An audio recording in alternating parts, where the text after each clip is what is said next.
Kamusta ka na? Kamusta na siya? Balita ko masaya na kayong dalawa. Yung mga plano namin noon, ginagawa niyo na rin ngayon. Hinahanap ko pa rin yung dating binitawan ko sa mali naming panahon. Kasalanan ko, bigla kong sumuko, ngayon ko nalaman. Mas mahirap makitang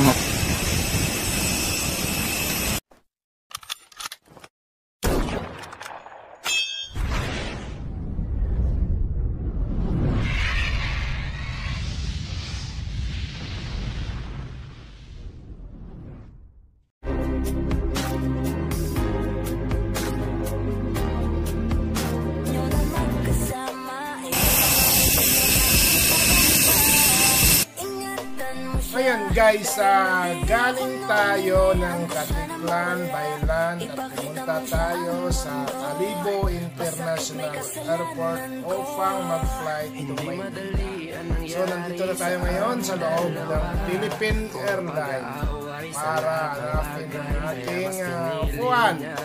So experience natin mag-flight guys mag-isa. First hinahanap natin yung 39E. First 39E. Shout out sa may-ari ng 39E.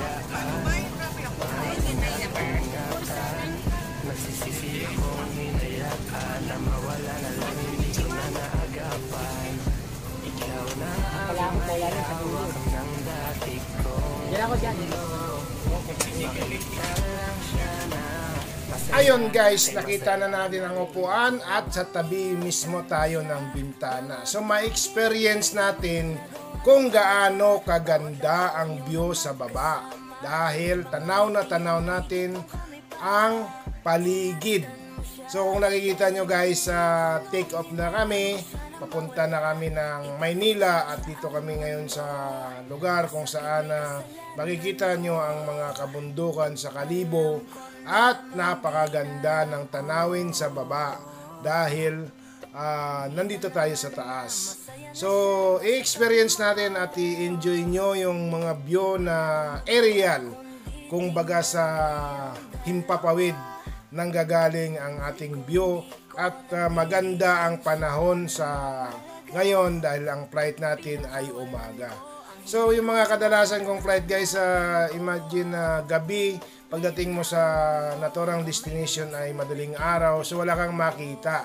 At hindi ako naka-experience na nakaupo sa tabi ng bintana. So binigyan tayo ng pagkakataon ngayon na mapicture natin ang kagandahan ng kalikasan magmula sa himpapawid at matatanaw natin ang mga view aerial sa baba kung saan kitang-kita nyo ang mga landscape, karagatan at mga bundok na kung saan ay nakakamangha ang naturang likha ng ating may kapal. So sa mga naka-experience nito, alam ko sa karamihan ay lagi naman kayong nagbabiyahe, pero siguro hindi nyo dinidocument ito dahil alam ko na basta kayo kung saan yung destination nyo ay doon na lang kayo patungo. So ito ang pagkakataon na makita ng ating mga kababayan, lalo dyan sa mga ibang bansa, karating lugar, na maganda ang ating bayang mahal na Pilipinas. Dahil kung nakikita nyo, ay nakita nyo yung mga clouds ay banayad at yung mga kabundukan sa baba ay talagang kitang-kita mo ang aninag na aninag sa pamamagitan nitong video kung saan nasa taas tayo at nasa loob tayo ng Philippine Airlines ay makikita nyo kung gaano kaganda ang kalikasan. So, hindi lahat guys afford sumakay ng eroplano. Lalo na yung katulad natin na mahirap at kapos sa budget. Maswerte na kung may pagkakataon na makapag-ipon tayo ng pamasahe at may plano tayong pumunta sa isang lugar at mag-avail tayo ng ticket ng eroplano para sa ganon ma-experience naman natin kung gaano kaganda ang ating mga view sa kalawakan. So ayan guys, hindi ko alam kung anong lugar na to, basta ang destination namin from Calibo International Airport papuntang Maynila International Airport sa NAIA. So sundan nyo at iikotin natin yung mga karagatan, kabundukan at banayad na banayad ang klima at binigyan tayo ng magandang flight na araw ang biyahe natin dahil na-experience natin at nakita ng maaliwalas ang naturang view pamagitan ng aerial kung saan nandito tayo sa 1,000 feet ang level ng height ng Philippine Airlines sa Himpapawid. So sa mga nais ma-explore ang ating sariling bayan at marating ang mga lugar kung saan magaganda ang mga spot ay gawin nyo na habang kayo ay bata pa. Huwag nyo nang isipin yung gastos, ang isipin nyo, masilayan nyo ang kagandahan ng ating sariling bayan. Yung iba nga, yung mga foreigner ay talagang lumilipad pa at papunta dito sa atin sa Pilipinas para lang ikutin ang ating isla. Dahil dito natatagpuan nila na napakagandang spot, napakagandang adventure ang mga experience na nararanasan nila sa naturang lugar natin dito sa Pilipinas. So yung iba, nagtatayo na nga dito ng negosyo para dito na maninirahan.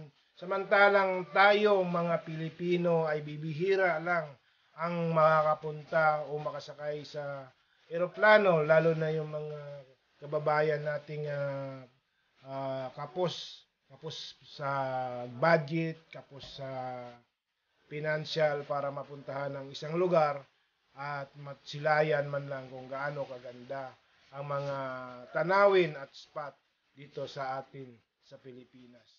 So ayan guys, nakita niyo yung mga sea of cloud na banayad, hindi sila gumagalaw. Din yung mga nakapaligid na ocean, katabi niya mga bundok, napakaliit lang na portion.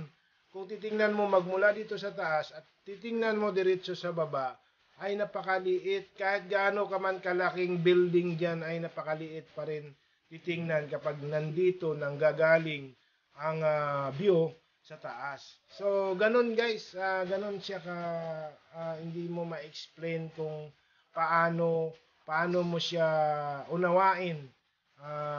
Sana lahat na nakapanood nito ay ma-experience nyo tulad nito na matatanaw nyo yung kalawakan, matatanaw nyo yung sariling kalikasan, yung sariling atin, yung bayan natin sa pamamagitan ng video na to ay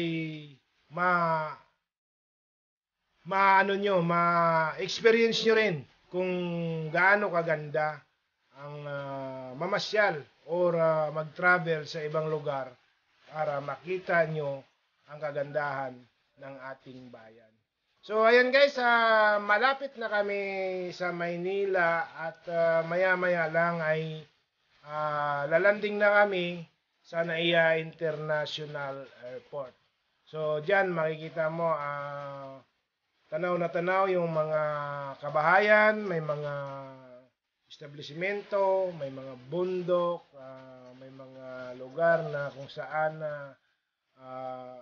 parang farming, tapos may mga lugar na patag, makikita mo yung mga kalsada na diyan sa may bandang gilid, din yung mga kalawakan, yung ulap na andyan lang, na naka-steady lang siya, naging picture siya ng kagandahan ng kalikasan. So sa mga katulad ko na mahilig din sanang mamasyal Kaso lang, hindi lahat ng pagkakataon ay magagawa natin gawa ng may trabaho pa tayo at may kailangan din natin pag-ipunan yung mga lugar kung saan natin gusto pumunta. Dahil napakalaki rin ng expenses guys, napakalaki rin ng gastos kapag ginusto mong pumunta sa isang lugar para ma-experience at makita kung gaano kaganda. Tulad halimbawa ng pinanggalingan ko, yung Boracay. Imagine kung kailan nagkaedad na ako, saka ko palang mapuntahan. Pangarap ko yung mga lugar na yung magaganda na puntahan. Pero sa ngayon,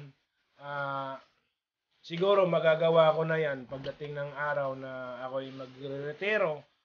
Dahil wala na akong isipin na trabaho, kundi isipin ko na lang yung sarili ko at magagawa ko na yung mga bagay na gusto kong gawin. So, nandiyan na tayo guys sa Cavite. Malapit na tayo sa Cavite. At kung nakikita nyo yung isla na yan sa Cavite, hindi ko alam kung anong isla yan. Comment down below. Then, may mga playa dyan. At makikita nyo na yung mga backyard na palaisdaan.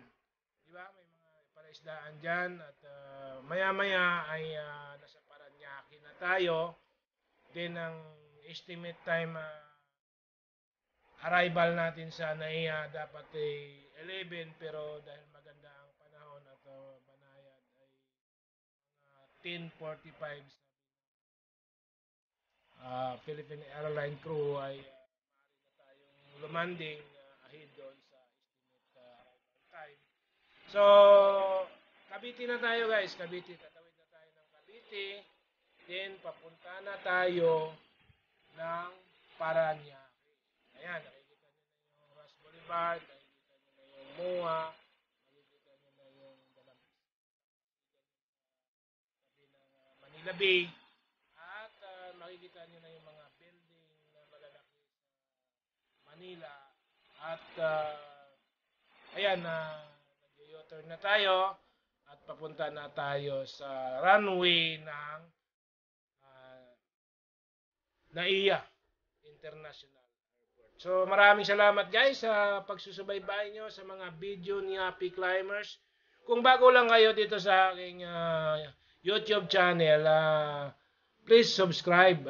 Pindutin nyo lang yung bell notification, then yung button at yung all para updated kayo sa lahat ng mga i-upload kong video. At kung bigyan man ako ng mga pagkakataon na makapasyal sa ibang lugar ay asahan yung i-update ko ang mga bagong upload na video para sa mga viewers, subscribers at sa supporter ni Happy Climbers. So maraming salamat.